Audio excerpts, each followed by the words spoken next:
Hey everybody, it's Tom and T from Show Me Coasters, and today's video is another park battle between Kings Island in Mason, Ohio, and Six Flags Great America in Gurnee, Illinois.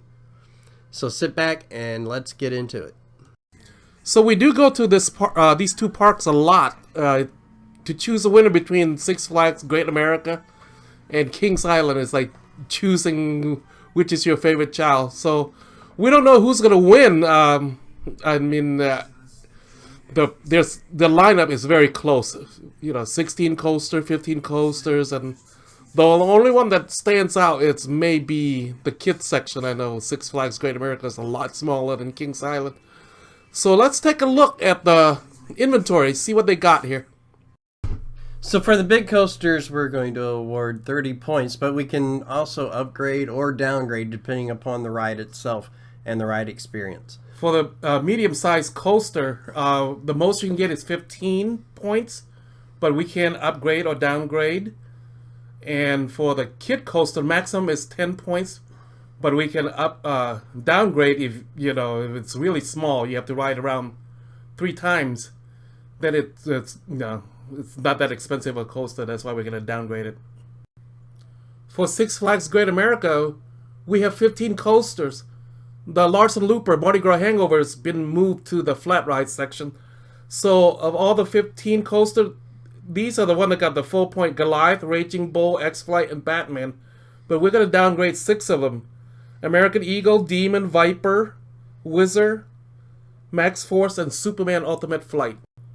Yeah, for American Eagle, we downgraded it because it is rough, and it has not even been racing very often that much here lately. They're having some major structural problems. But it's been pretty painful the last few times that I've ridden it. For Demon, it's rough and painful, so this one's going to subtract the whole 15 point. 10 for rough and another 5 for painful. And Viper, it depends on the day, yeah. I think, whenever you ride Viper. So I'll just give it as a rough, subtract 10 points from that.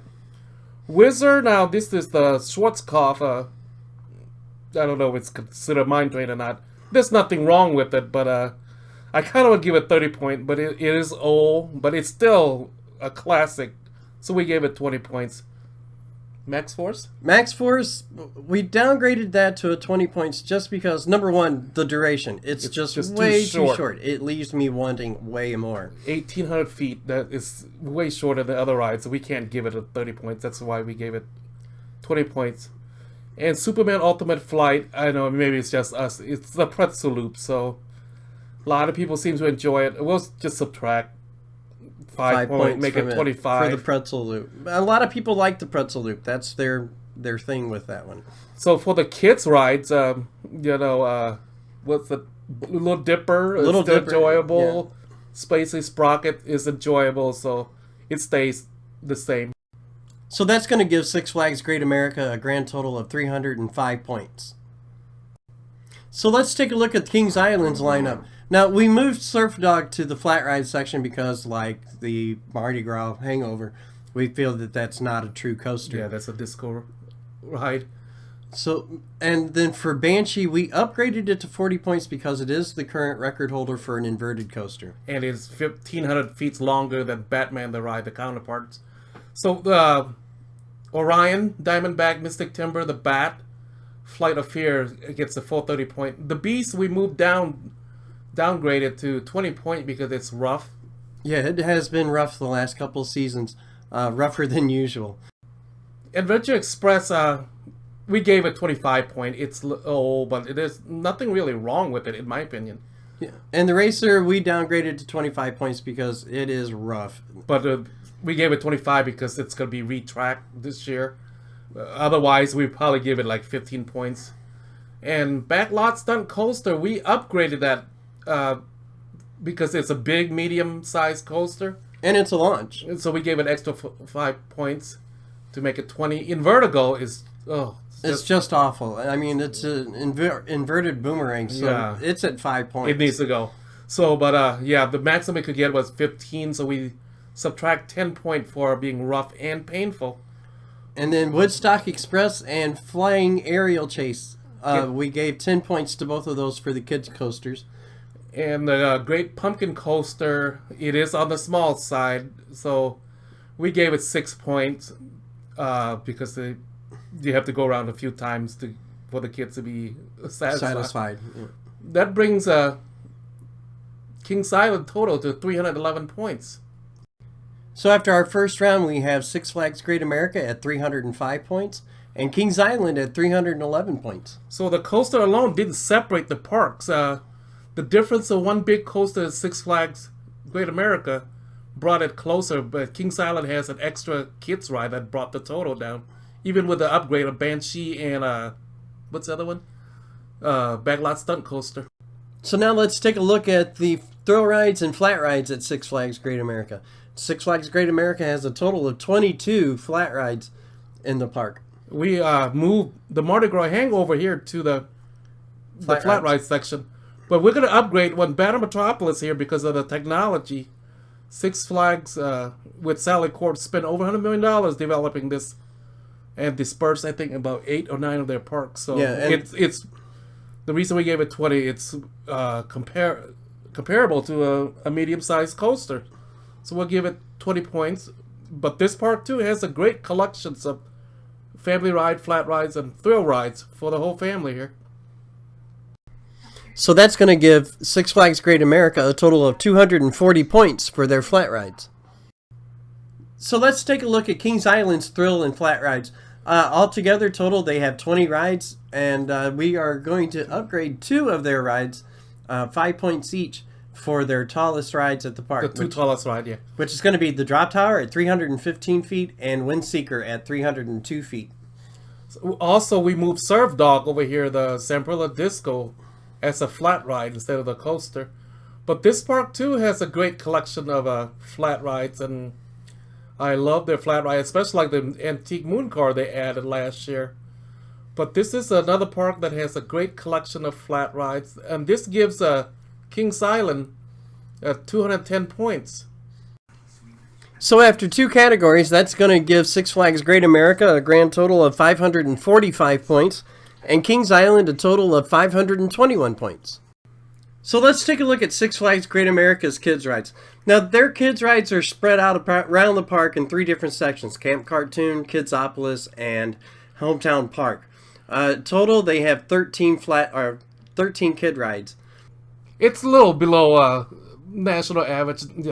Doesn't have as much as like Six Flags of Georgia or Texas or Great Adventure, but it's still, they're of substantial size. They're not tiny kids ride. They're pretty big, decent size rides. So that's going to give Six Flags Great America a total of 130 points.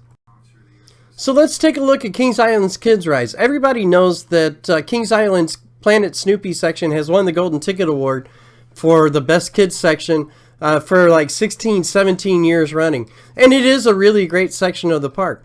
But after we subtracted out the 3 coasters and 2 of the flat rides, Surf Dog and the Race for Your Life Charlie Brown, which is their log flume, that left only 15 rides total. Now Kings Island did get an extra 15 points for the petting zoo, which is in the Planet Snoopy section. So that will give Kings Island a total of 165 points for their kids rides and kids section. And after 3 categories, that's going to give Six Flags Great America a total of 675 points, and Kings Island a total of 686 points. Now let's look at the water park. The first part we're going to look at is Six Flags Great America. It has 21 water ride attractions, and we're going to upgrade one of them, which is their new water coaster that's supposed to be added for 2020, which is Tsunami Surge. This park, it's not as big as Kings Island, but there's a lot of stuff. Slide complex, and I love the lazy river. Here it's wide and it's deep, and I think it's a lot longer than Kings Island. I love this water park. It's not as spread out as Kings Island, but as you can see from the picture, I think they have more the slide complex than Kings Island. So the total comes for Six Flags Great America at 220 because of we gave an extra 10 point for the water coaster, which is not a cheap addition to the park. And it's a world record holder. It's supposed to be the tallest water coaster in the world. So that's going to be a really interesting ride when it gets open. Where are they going to put it? I don't know. Now let's look at Kings Island. Now, Kings Island's water park, Soak City, it has a lot of room for expansion, and they just haven't done that yet. Yeah. They have a total of 17 attractions in their water park. And it's to me, more spread out. It's really spread out, and the attractions aren't as big as like what you find at Six Flags Great America or at Worlds of Fun even. The other thing I noticed when we went on these, it's just cosmetic, but some of these slides and stuff needs to be painted or smoothed out. I know one of the bottom slide I went down and scratched my back. So, but they do have some of these slide complex, but I don't think they have as many as Six Flags Great America. No, probably not. So total, Soak City is going to get a total of 170 points.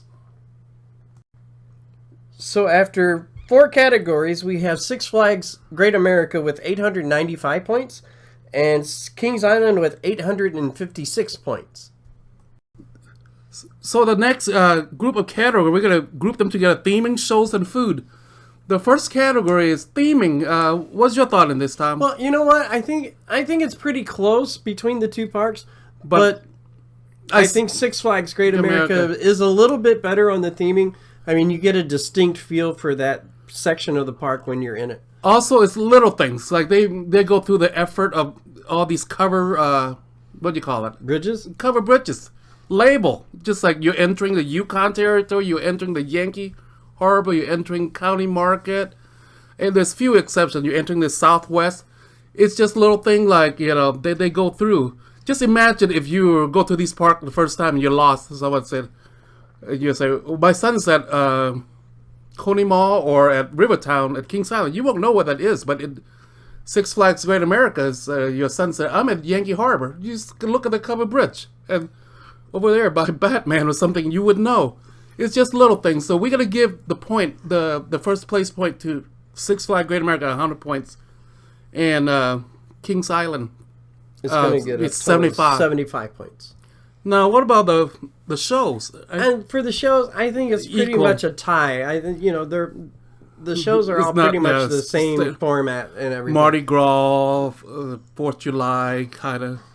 Great America they used to do the parade on 4th of July around the hometown square. I don't know if they do it anymore. But I would give it equal, 100 points each. Now, on food is a little bit different. I think Kings Island kind of edges out a little bit on the food because of the new barbecue restaurant. But they lose on the holidays. But yeah, they definitely lose out during the holidays. The food, but that's a different category altogether. Yeah. Barbecue, and they do give other options, like you can get on your food pass, you can get Subways and and then they've also revamped that one restaurant over in Rivertown to a sports bar, and you can get. So I would give the food would go to Kings Island at 100, and then we're going to do 75 points for Six Flags Great America. Six Flags Great America does have that food court where you have a large variety of foods. But it's very theme parkish food, It's something that's not exactly high quality. Yeah, it's not the most highest quality. So after the 3 categories we just added, our grand total comes to Six Flags Great America with 1,170 points, and Kings Island with 1,131 points. So our next category that we're going to take a look at is the Halloween season. Now, for both of us, hands down, we go with Kings Island for this one. It's great, and the haunted house, the attractions are free, and it's just a lot to do. That's the reason. Yeah, Kings Island also has the fall festival, the Pumpkin Fest. Great Pumpkin Fest, yeah. But so does Six Flags. Great America has that wine festival also. So, but we're gonna give this one to Kings Island at 100 points and 75 to Six Flags Great America. And Yep. our last category is going to be the Christmas season. And hands down, we are going to go with Six Flags Great America with this one. Number one, they have longer operating hours. Yes, Six Flags Great America, the only exception is Friday. We only open 5 hours. But Saturday is 10 hours long, and Sunday is 8 hours long. Yes, Kings Island is beautifully decorated, but alone that's not enough. Yeah, unfortunately, they only have like one coaster that's open at Kings Island during their Christmas season, and to me, that's just not enough to keep me occupied. You can only ride Mystic Timber for so long before you're like, hey, what the hell? So, but Great America has 9 coasters, and the show's about the same. I think Great America has 6. They have 3 shows and 3 in the non-stadium show. Right. There's a few shows short, but overall, I feel cheated with Cedar Fair, with Kings Island. All the Cedar Fair parks only have 1 coaster open. Right. Nothing for the public to do. So the 100 point goes to Six Flags Great America, and 75 goes to Kings Island. And after 9 rounds of battle, the winner is Six Flags Great America with 1,345 points. And Kings Island comes in second with a total of 1,306 points. And that surprised the heck out of me. I definitely thought Kings Island was going to win, you know, before we did the full look at every aspect of the park. I knew that they were known for their kids sections and the flat ride, and everything else was healthy, but it's just a couple categories. You push Six Flags Great America over the water park and the flat rides. Both of them, I think, pushed the battle over, yeah. So, do you agree with this? Yeah, I do. I mean, after we went through the numbers and everything, yeah, I totally agree with it. I still love the park. I mean, they both have great coaster collections and great flat rides. And the water park, I love both of them, you know. So, I have to agree with Tom. I think Six Flags Great America deservedly so win this battle. If Kings Island didn't remove Vortex and Firehawk the last 2 years, it would be a dead even contest. So let us know what you think in the comments below. This is T. And this is Tom. We're from Show Me Coasters. Have a good night. Have a great night. Thank you.